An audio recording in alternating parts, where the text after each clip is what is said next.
Assalamualaikum students, how are you? I hope you will be fine. Mathematics class 9 exercise 6.5 question number 1 find the value of x y जी। हमारे पास एक right angle triangle है, उसमें एक angle 30 degree given है और B पे 90 का एंगल गिवन है।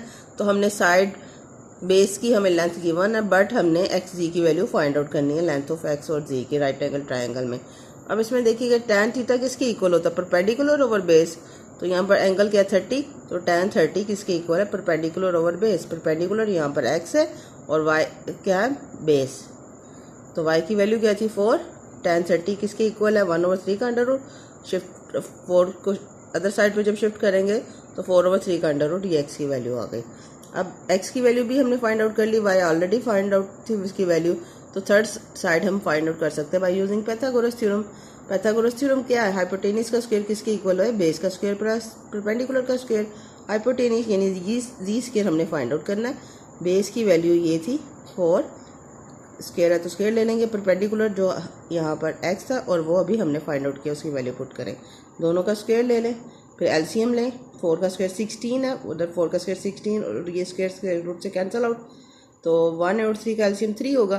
तो 3 को 16 से मल्टीप्लाई करेंगे 48 और 3 को 3 पे डिवाइड करें 1 इंटू 16 आ जाएगा। ये एलसीएम मैंने लिया है यहाँ पर।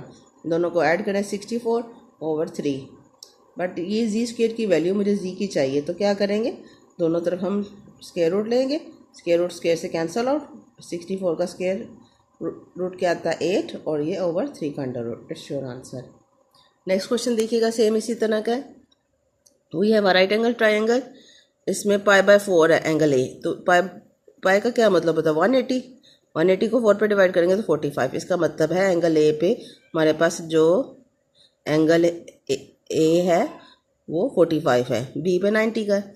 तो वाई गिवन एक्स और जी की लेंथ हमने फाइंड आउट करनी है। तो tan 45 किसके इक्वल होता है?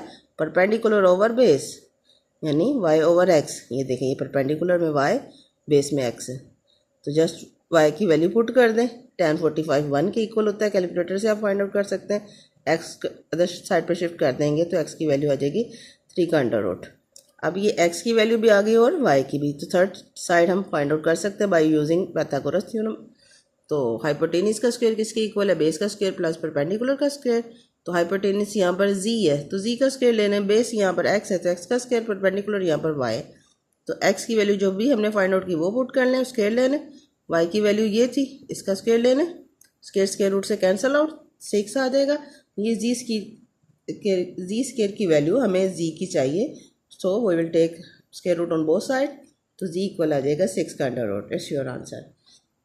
नेक्स्ट क्वेश्चन भी सेम ये इसी मेथड में। वही है a right angle triangle, B पे 90 का एंगल है और सी 60 डिग्री है।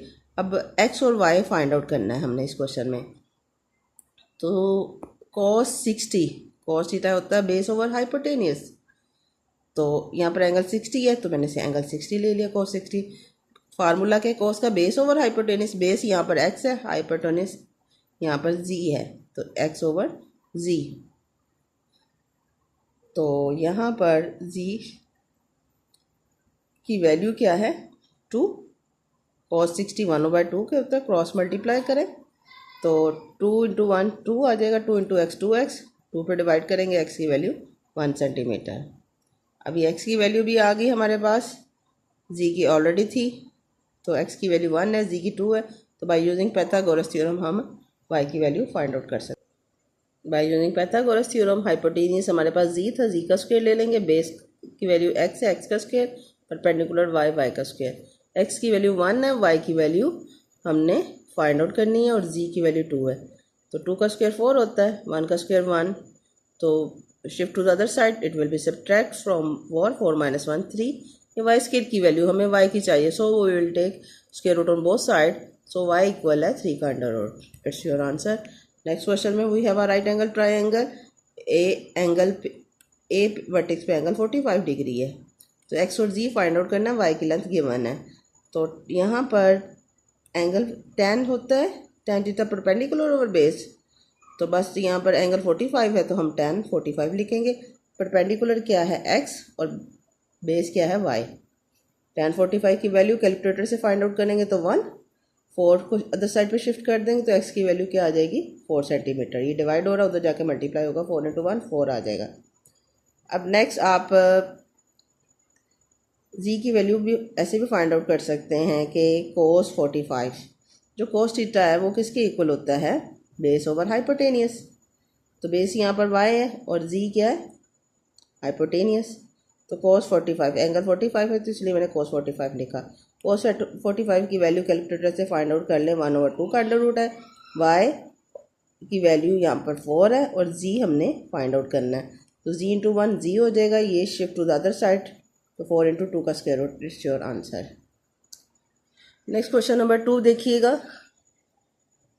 Find the value of unknown side and angle of the following triangle. अब हमारे पास ट्रायंगल है तो इसमें हमने अननोन साइड भी फाइंड आउट करनी है और अननोन एंगल भी।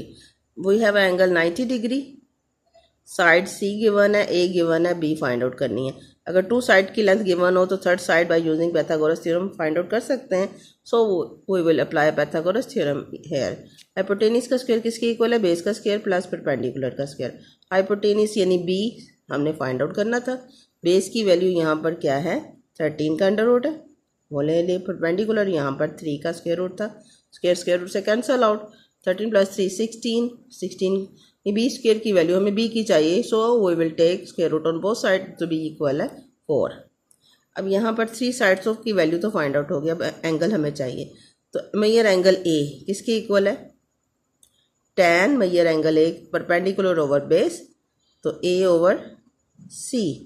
देखिए tan मेजर एंगल ए किस परपेंडिकुलर, क्योंकि tan theta perpendicular over base है ना, तो एंगल हमारा ए है जो हमने फाइंड आउट करना है। तो tan मेजर एंगल ए किसके इक्वल है, perpendicular over base, perpendicular A है और बेस सी है।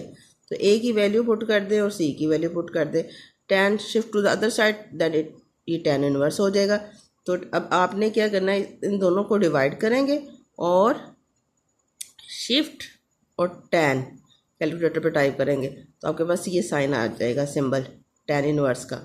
तो जो इन दोनों को डिवाइड करके जो भी आंसर आया उस पर उसका tan इनवर्स ले लें तो एंगल ए की वैल्यू आ जाएगी।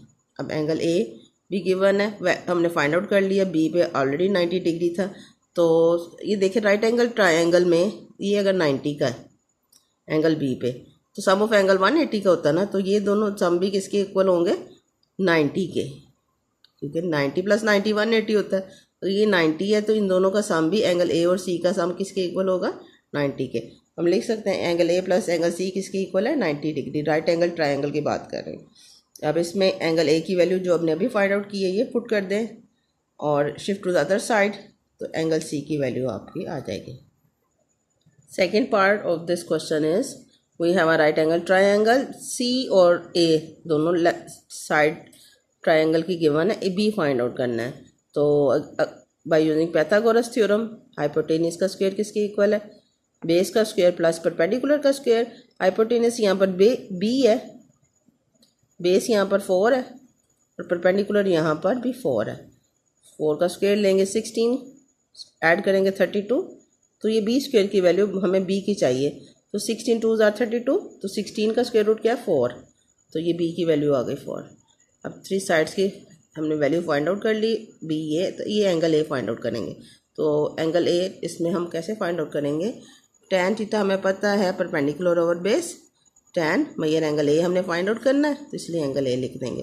Perpendicular over base, perpendicular is 4, base is 4, तो इनकी वैल्यू पुट कर देंगे। एंगल ए हमें चाहिए, tan को शिफ्ट कर देंगे अदर साइड पे, तो tan इनवर्स हो जाएगा, शिफ्ट tan और ये 1 लिखेंगे, तो एंगल 45 का आपका आंसर आ जाएगा एंगल ए का। तो एंगल ए हमें फाइंड आउट कर लिया, बी ऑलरेडी हमें पता था, तो सी कैसे फाइंड आउट करेंगे, तो हमें पता है सम ऑफ 2 एंगल ए और सी 90 डिग्री का है, तो ए की वैल्यू 45 है, तो शिफ्ट कर दे अदर साइड पे, 90 - 45, तो सी पे एंगल क्या आ जाएगा 45। I hope you will understand. In case of any problem you can ask me. Thank you, have a nice day, अल्लाह हाफिज़।